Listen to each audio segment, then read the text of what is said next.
Sir Srikanth గారు, sir అది పెళ్లి కదా సార్, పెళ్లికి వెళ్ళి వాళ్ళని ఆశీర్వదించి రావాలి కానీ ఆ పెళ్లినే డామినేట్ చేసేసి వాళ్ళ పెళ్లి పట్టించుకోకుండా మన డామినేషనే కనపడటం ఎంతవరకు అది కూడా కరెక్ట్ కాదు కదా. నేనేమంటున్నానంటే మీరు అనొచ్చు అభిమానం వెల్లువెత్తుతోంది, అభిమానం వెల్లువెత్తనివ్వండి ఓకే, కానీ అసలు ఆ ప్లకార్డులు ఆ నినాదాలు పెళ్లి దగ్గర కూడా ఎందుకు సార్, నాకు అర్థం కాదు. ప్లీజ్. మొదటిగా మీకు 27 వీక్షకులకి ప్యానెల్లో ఉన్న పెద్దలకి అందరికీ కూడా శుభ సాయంకాలం. ఒకటి సురేష్ గారు, ఇప్పుడు కూటమి ప్రభుత్వంలో ఒక సినిమా యాక్టర్ అంటే ఒక పెద్ద మంచి పవన్ కళ్యాణ్ గారు, చంద్రబాబు నాయుడు గారు, లోకేష్ బాబు గారు, వీరందరికీ లేని జనాదరణ, జన ఆకర్షణ. అంటే నేను చెప్పేది ఒక్క రాష్ట్రంలోనే కాదు, భారతదేశంలోనే జనాకర్షణ, జన ఆదరణ కలిగినటువంటి మాజీ ముఖ్యమంత్రి జగన్మోహన్ రెడ్డి గారు. అంటే ఓడిపోయిండేది ఎన్ని కారణాలు నా పక్కన పెట్టినా, మోదీ ప్రధానమంత్రి నరేంద్ర మోదీ కూడా క్రాస్ చేసేసారా? Okay, good good. AP credibility మాకు గర్వమేనా సార్? ప్రధానమంత్రి నోటితో కూడా చెప్పించండి మాకు, అసలు ఇంకా ఇంకా బాగుంటది. మీరు ఆవేశపడుతున్నారు. నేనేం ఆవేశపడలేదు సార్, నేనేం ఆవేశపడలేదు, ఆశ్చర్యపోతున్నాం సార్, ఆశ్చర్యపోతున్నాం. దేశంలోనే అత్యంత ప్రజాదరణ అని అంటే దాని అర్థం ప్రధానమంత్రి నరేంద్ర మోదీ కన్నా, ప్రతిపక్ష నేత రాహుల్ గాంధీ కన్నా వీళ్ళందరినీ మించిపోయి ఉన్నారన్నమాట అనేది మాకు. అలాగే ఇంకా చాలా మంది ఉన్నారు సీనియర్ నాయకులు, మంచిదే కదా. ఆంధ్రప్రదేశ్కి మాజీ ముఖ్యమంత్రికి ఆ రకమైన ఉందంటే మేము గర్వంగా ఫీల్ అవుతాం సార్, అదే కనుక నిజమైతే. ముఖ్యమంత్రుల స్థాయిలో జనాదరణ, జనాకర్షణ కలిగినటువంటి వ్యక్తి, గౌరవంగా మనం కూడా ప్రౌడ్ గా చెప్పుకోవాలి భారతదేశంలోనే అనే విషయాన్ని. ఇది గుర్తొస్తే పెళ్లి అటువంటి ప్లకార్డులు కనుక కనపడిపోతే మేము ఖచ్చితంగా అప్రిషియేట్ చేస్తాం. మరి దానికి అదేం ప్రజాదరణ సార్? రప్పా అని అరుగుతాం, అయ్యా ఇదే రకమైన ప్రజాదరణ. ఇది రౌడీ ఎలిమెంట్స్ అంటారు, వీళ్ళని రౌడీ ఎలిమెంట్స్ అంటారు, వీళ్ళని తీసుకెళ్లి బొక్కలేయాలంటారు. మీరు రౌడీ ఎలిమెంట్స్ అంటున్నారు, మేము మాస్ ఫాలోయింగ్ అంటున్నారు. రప్ప నరుగుతాము, సంగతి చూస్తాము, ఆడెవడు వీడెవడు, ఇది ప్రజాదరణ మాసా? ఎవరి అభిమానానికి అడ్డుకట్టలు ఉండవు, అభిమానానికి ప్రతిదానికి వారి హృదయంలో ఎలా కొలచాలనుకుంటే అలా కొలుస్తారు నాయకుడిని. పెళ్లి అయినా సరే, ఇంతకుముందు తమ్ముడు చెప్పాడు మన 35 ప్రోగ్రాములు చేశారని. ఎలక్షన్స్ ఇంకా 3 ఏళ్ళు ఉన్నాయి, 3.5 సంవత్సరం ఉంది. ఇప్పటి నుంచి జనాల్ని మొబిలైజ్ చేయాల్సిన అవసరం మాకు లేదు. పార్టీ చెయ్యదు.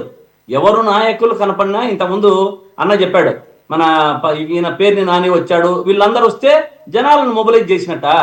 ఎక్కడా కానీ ఒక వెహికల్ చూపించమనండి. ఇప్పుడు మనం మీటింగ్ తోలితే మనకేమొస్తుంది? ఒక వెహికల్స్ అంతా కలిపి ఒక 100, 200, 300, 400 ఊరి బయట పార్కింగ్ పెట్టి అంతా చూపిస్తా ఉంటారు. ఈ 35 దీంట్లో కూడా పార్కింగ్ ఇట్లా అరేంజ్ చేసి వెహికల్స్ అన్ని పెట్టి ఎక్కడన్నా తోలిన సందర్భాలు ఎక్కడన్నా ఉన్నాయా? వీరికి జనాకర్షణ, జనాదరణ చూస్తా ఉంటే వారికి గుండెల్లో గుబేలు అంటా ఉన్నది, అంటే భయపడుతున్నారు. ఆ భయపడే ప్రక్రియలో దాన్ని ఎలా అంటే అలా హైదరాబాద్ లో కోర్టుకు వెళ్తున్నారు. ఇప్పుడు కోర్టుకు వెళ్ళేటప్పుడు రాష్ట్రంలో ఉన్న అభిమానులు తెలంగాణకి ఎలా వచ్చారు సార్? ఉన్నాడు సార్. అవును, రాష్ట్రంలో ఉన్న అభిమానులు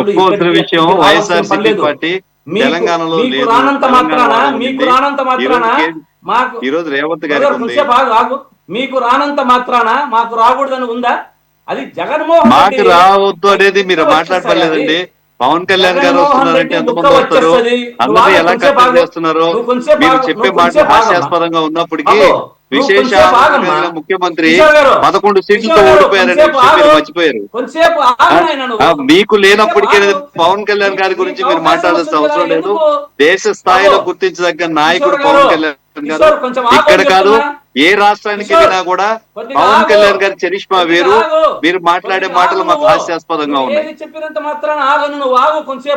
మీ రాష్ట్రంలో, మన రాష్ట్రంలో, ఆంధ్రలో వచ్చారంటే సరే, తెలంగాణలో మీరు తోలలేదంటే ఎవరు? మీ మూర్ఖవాదం మీ ఈ వాదనలో సరిపోతాయే గానీ కిషోర్ గారు ఒక్క నిమిషం. దేనికి కూడా క్లారిటీ లేదు. కిషోర్ గారు ఒక్క నిమిషం, మీరు నెక్స్ట్ మీరే మాట్లాడుదురు కానీ ఒక్క నిమిషం.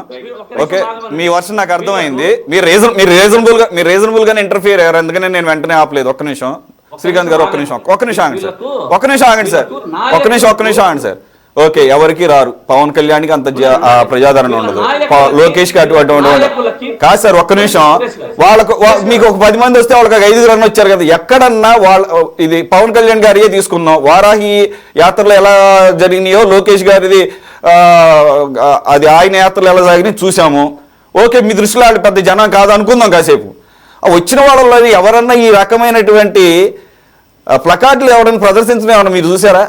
చూపిస్తే మీకేమనిపిస్తుంది? ఒకవేళ అటువంటి ప్లకార్డులు పెడితే ఇది ఈఎంఎలిమెంట్స్ రా బాబు, వీళ్ళు ఎలా ప్రజానాయకులు అవుతారు, వీళ్ళు అధికారంలోకి వస్తే ఓహో ఇలాంటి రాజకీయాలు లేకపోతే పాలన చేస్తారా అని అంటారా లేదా?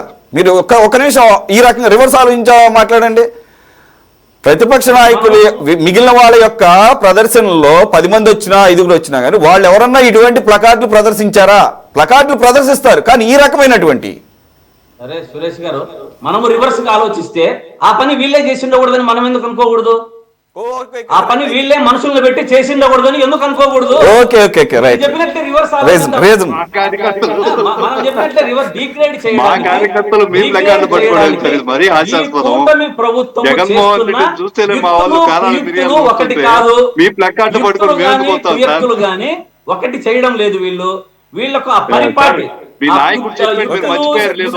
కిషోర్ గారు ఒక్క నిమిషం లెట్ హిమ్ కంప్లీట్. ఆ యుక్తులు కుయుక్తులు చేయడం వీళ్ళకి వెన్నతో పెట్టిన విద్య, వాళ్ళకి బ్లడ్ లోనే ఉంది.